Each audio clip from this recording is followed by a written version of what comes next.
Artemio, quiero preguntarte, ¿y los indecisos que son como las grandes, porque más o menos Sí, las grandes estrellas de la elección son los indecisos, ¿no?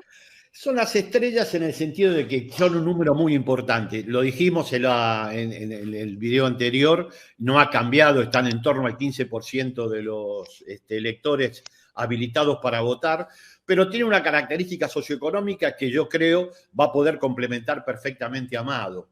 Son sectores medios y medios bajos que no se benefician por las ayudas que sobre la base de la pirámide tiene programado normalmente el gobierno. Hablo de transferencia de ingresos vía asignación universal, vía otros planes de empleo, tarjeta alimentar, pero tampoco son los que obviamente toman ventaja con respecto a, por ejemplo, elevar el mínimo no imponible de más de 150.000 pesos, a más de 150.000 pesos. Son sectores cuyo salario que más se repite son 45.000 pesos. La línea de pobreza ayer en Ciudad de Buenos Aires ha sido conocida en 65.000. Son sectores que tienen fundamentalmente modalidades de ingreso que son 4. Cuentapropismo, jubilaciones y pensiones, salarios, obviamente, que no están entre los más altos de la pirámide y obviamente salarios informales. Estas 4 modalidades de ingreso conforman el universo de transferencia o de ingreso familiar de estos sectores y medios y medios bajos que permanecen en un 15% en situación de indeciso. ¿Por qué? Un poco ensayo lo que explicábamos en la introducción.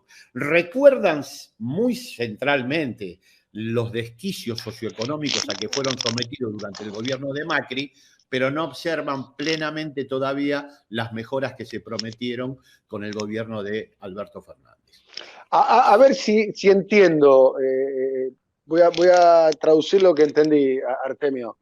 La base de la pirámide, de alguna manera, está en una situación de emergencia, pero está siendo abordado por parte del Estado a través de diversidad, la tarjeta, diversidad, la tarjeta. Lo que falta son los deciles un poquitito más para arriba de la escala de la pirámide, el decil más tercero y cuarto, ponele. Tercero, cuarto, quinto deciles son los que están en un compromiso mayor.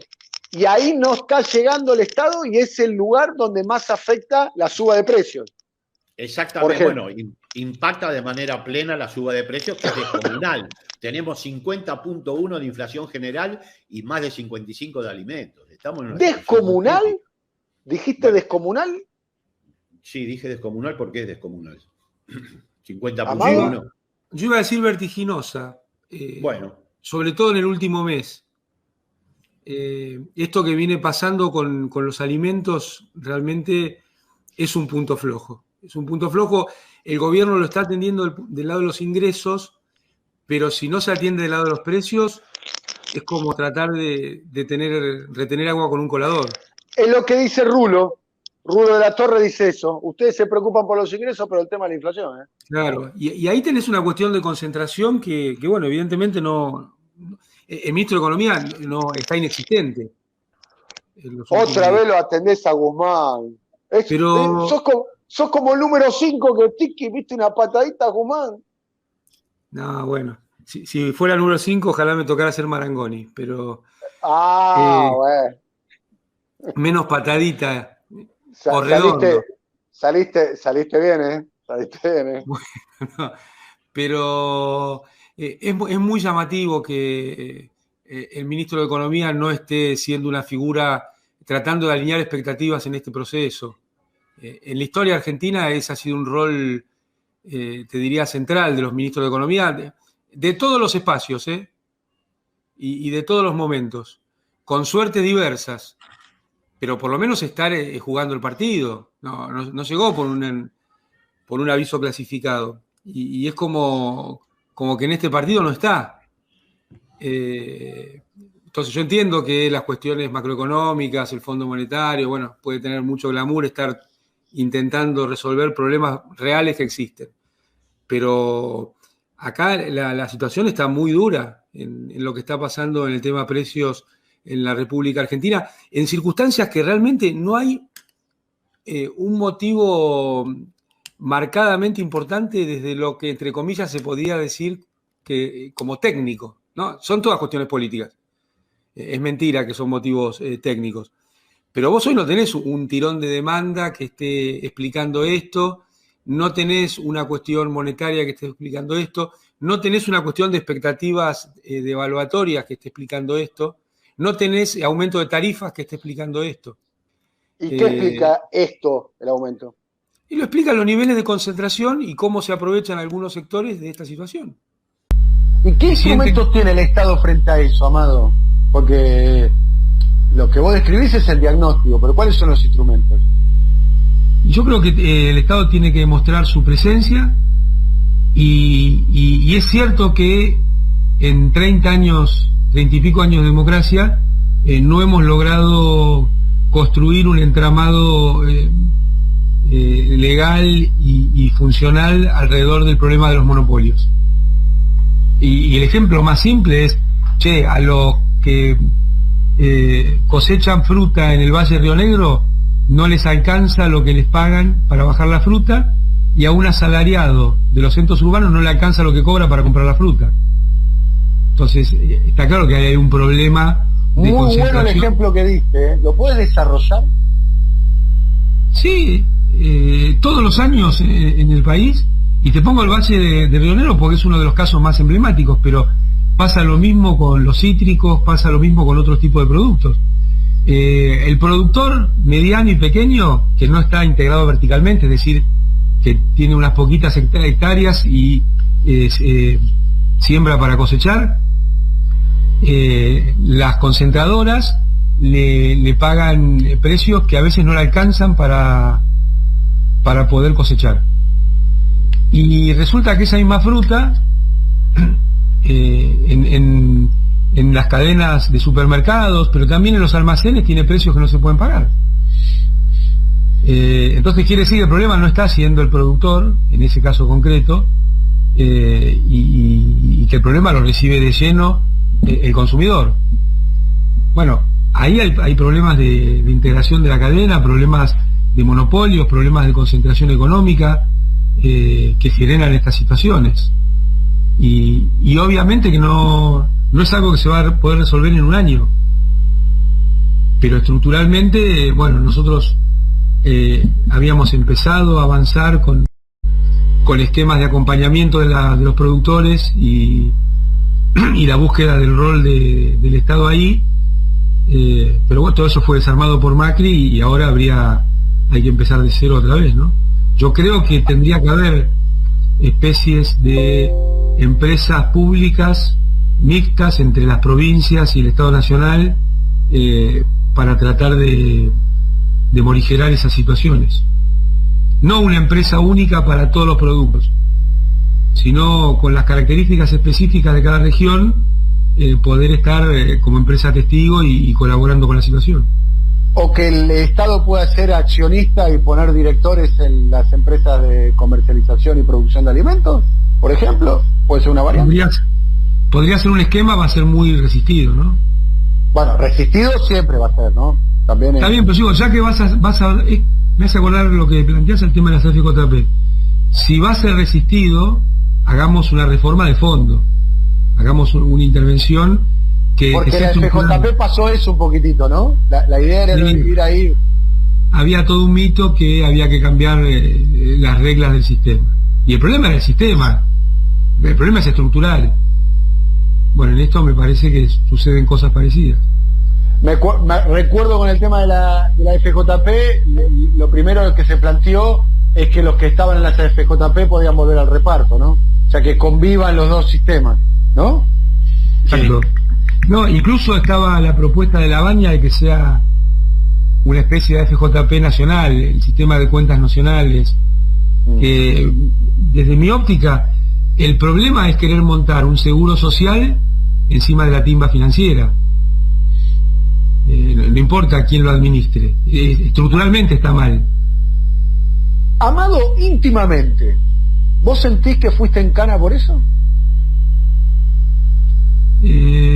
Mira, creo que tiene que ver con una impronta, que ese es el hecho más notorio. pero nosotros también llevamos adelante la cuestión del uso de reservas, por ejemplo, para pagar deuda externa, la reserva del Banco Central, que fue otro episodio de mucho voltaje. Y creo que se consolida en lo simbólico la persecución, ¿no? Sin duda, como vos decís, lo más notorio fue el cambio del sistema previsional, porque además había sido uno de los emblemas del neoliberalismo en la Argentina. Decir que privatizando las jubilaciones iban a arreglar todo. Bueno, 10 años después estábamos viendo el desastre que habían hecho, ¿no? Además fue un ejemplo regional de que eso no funcionaba y se podía cambiar. También fue exactamente. No hay muchos países que hayan vuelto. No, tengo entendido que países en el mundo que privatizaron su sistema jubilatorio y luego estatizarlo, solamente uno en el mundo, ¿no? Sí, otros hicieron parches, digamos. Claro. Argentina. Claro, fue la política distributiva más importante que tuvo el kirchnerismo luego de la generación de millones de puestos de trabajo. En términos distributivos fue una política específica, muy importante y fuertemente distributiva. Ellos cuando asumen Néstor había casi 35 puntos de pobreza entre jubilados y pensionados. Una vez que se lleva adelante la estatización de las AFJP y se pone en funcionamiento la ampliación de la matrícula previsional, ese nivel de pobreza caía a 6 puntos.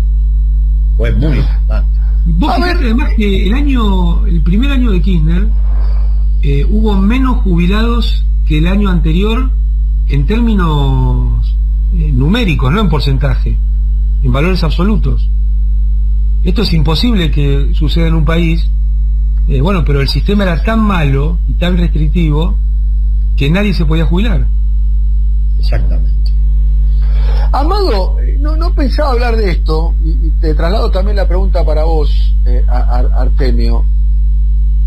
Y les pido, por favor, dentro de lo posible, yo sé que ustedes son audaces en sus opiniones, pero que no la tiren a la tribuna, que la contesten. ¿Cuál sería hoy una medida análoga? ¿Por qué se ríen? No, qué bien esta introducción. Nos puso contra el arco, ¿viste? Claro. Bueno. Está muy bien. ¿Cuál sería hoy una medida análoga a la estatización de los fondos jubilatorios? Hoy. Yo creo que la estatización de algunos servicios públicos. ¿Cuáles? Comparto. Electricidad y gas para arrancar. Tendría un impacto similar, y como dijo CFK en el libro, ¿no? Sería a la vez una medida con impacto económico, político y simbólico. Y en un momento en el cual muchas certezas, y lo digo irónicamente, se cayeron, basta mirar Chile, que el mercado iba a resolver todo, que la asignación eficiente de los recursos, que la mar en coche, que el emprendedorismo, y lo ves lo mismo en el discurso de Macron en Francia, ¿no? O sea, esas certezas no están más. Ahora, yo creo que el sistema que mejor se mueve en la incertidumbre es el capitalismo financiero. Entonces, no es que porque se han caído las certezas va a aparecer un sistema más justo de por sí. Se necesitan medidas que estén marcando ese camino. Artemio, comparto lo que dice Amado. Te quemó la figurita. Jugamos con doble 5. No, pero te quemó la figurita, dale. Sí, le agrego un tema político que es una reforma constitucional profunda, ¿no? Porque esta constitución tiene muchísimos problemas. Yo creo que ese es otro gran tema que hay que abordar. Pero reforma constitucional que nos saque de la reforma del 94, que a mi juicio... ¿Pero reformar esta constitución o hacer una nueva? Hacer una nueva. Yo hablo de reforma profunda. Yo tengo mucha más afinidad con la constitución anterior, la constitución peronista, que con esta del 94, que me parece a la medida del neoliberalismo, pero no importa. Y comparto lo que dice Amado de manera absolutamente plena. Y con respecto a lo que expresa de que efectivamente el capitalismo financiero es el que mejor se adapta a la situación de incertidumbre, lo estamos viendo en todos los patrones distributivos a nivel internacional, y Argentina no es la excepción. Fíjate que hoy el 20% más rico en Argentina toma el 50% del ingreso y el 20% más pobre el 4%. Es un sistema de distribución solamente comparable con el de enero del año 2002. Estamos muy mal. La adaptación automática a la incertidumbre claramente tiene en ventaja al sistema financiero, a la especulación financiera. Lo vimos entre 2009 y 2011 también, ¿no? No es una cosa que, está pasando y nadie lo pudo ver. Pero esto que tocaba Artemio de la Constitución me parece muy importante. Y como decías vos, Daniel, la pregunta es si es una nueva Constitución o una Constitución reformada. Porque en el 94 la parte dogmática de la Constitución se conservó, ¿no? Bueno, pero hay un punto, mira, ya que traes esto. Yo creo que hay que terminar con el cuento de la parte dogmática, que es un cuento. Alberdi, no Sampaio, fue uno de los principales autores del texto constitucional. Y hay un artículo en donde se prevé que la Constitución pueda ser reformada en sus partes o en un todo. Entonces, para Alberdi no había parte dogmática.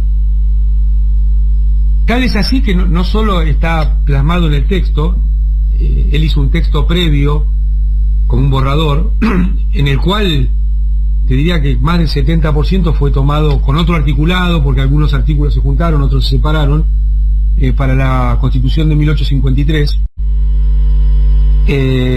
Pero él explica claramente que una Constitución es un programa político que se debe adaptar a muchas cosas. No usa estas palabras, pero está pensando en el avance tecnológico, está pensando en los cambios demográficos. Entonces, por eso el artículo es claro, en todo o en alguna de sus partes. No dice, de esta Constitución que ponemos en 1853, hay una parte que tiene que quedar pétrea y es la parte dogmática. No lo dice. Dice en todo o en alguna de sus... Es una gran mentira de los, entre comillas, juristas liberales, que la han construido muy bien. Pero no es el espíritu de Alberdi. Ellos la Constitución pusieron que no se podía reformar por los próximos 10 años, cuando hicieron la de 1853. Pero te repito, a partir de los 10 años, en todo o en alguna de sus partes. Y recomiendo al profesor Cholvis para tocar y tomar estos temas, junto con, obviamente, Raúl Zaffaroni. A ver, otras cuestiones para analizar. Nadie está planteando esto, ¿eh? O sea, estamos nosotros acá en un conversatorio, compartiendo ideas, pero nadie seriamente está planteando esto. De hecho, Stornelli sigue ahí, Irurson sigue ahí, el dispositivo que provocó que la persecución de opositores sigue intacto. No hay ningún camino en ese sentido, digamos, ¿no? Más allá de que se plantea como una necesidad, ¿no? No lo hay, es verdad.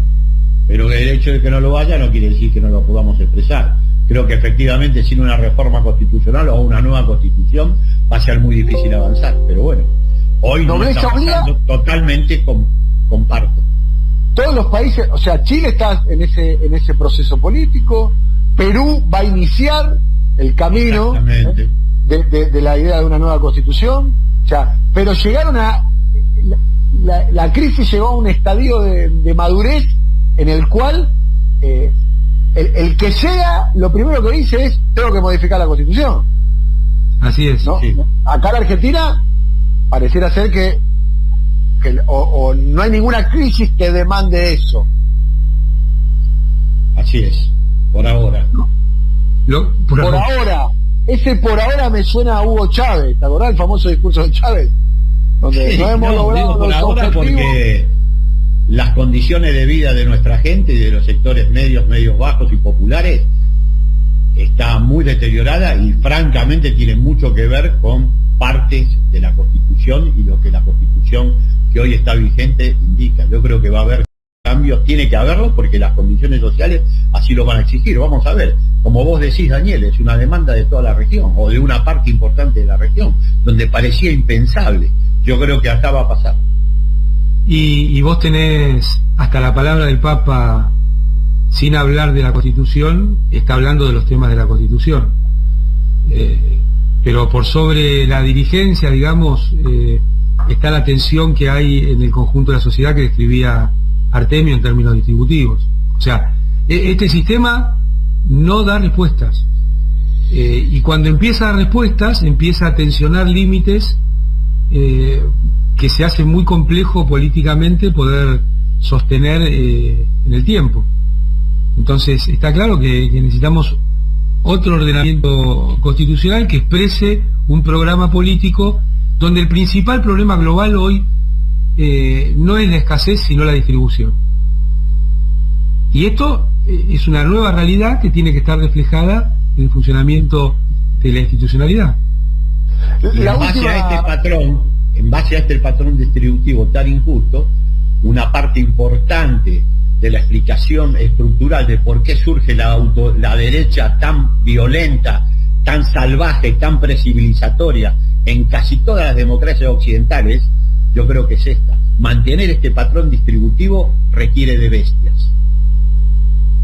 Muy buena definición, Artemio.